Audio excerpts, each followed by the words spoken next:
a certain threshold. The border Shut it down. Wow. It calls for over $20 billion in border security measures that include hiring new asylum officers and border security agents, expanding the number of detention beds, and increasing screenings for fentanyl and other drugs. Wow, that's all tough. The bill would end the practice of catch and release and raise the standard of asylum, which would send those away who do not qualify more quickly, while expediting the process for cases that do. Republicans must love this. The legislation grants a new emergency authority to the White House and the Homeland Security Department to close the border once encounters reach a certain threshold. The border Shut it down. Wow.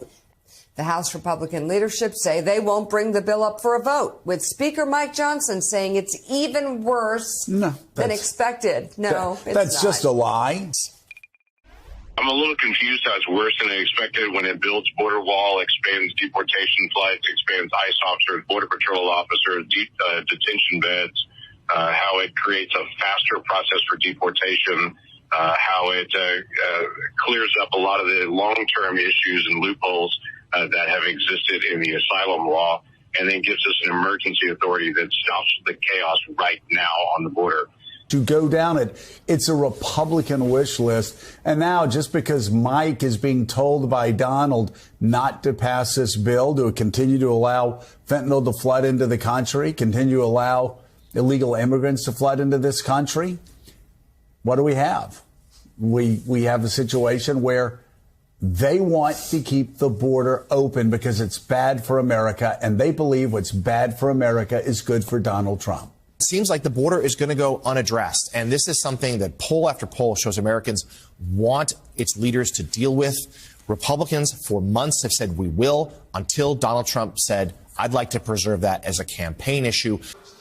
No, I think this bill can and will pass the United States Senate. Listen, I take Republicans at their word.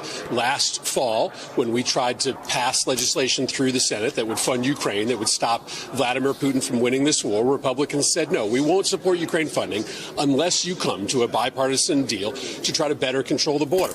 I was skeptical of our ability to do that because it's been 40 years since we've passed bipartisan immigration or border reform. But we worked for the last 4 months, myself, Senator Lankford, a really conservative Republican, Senator Sinema, and we achieved that bipartisan compromise. I just believe that there are enough Republicans in the Senate who are sincere about solving the problem, as opposed to those who want chaos at the border because Donald Trump thinks it's a good election issue, that we can get this passed. But we'll see. We'll have a vote in the next 2 to 3 days.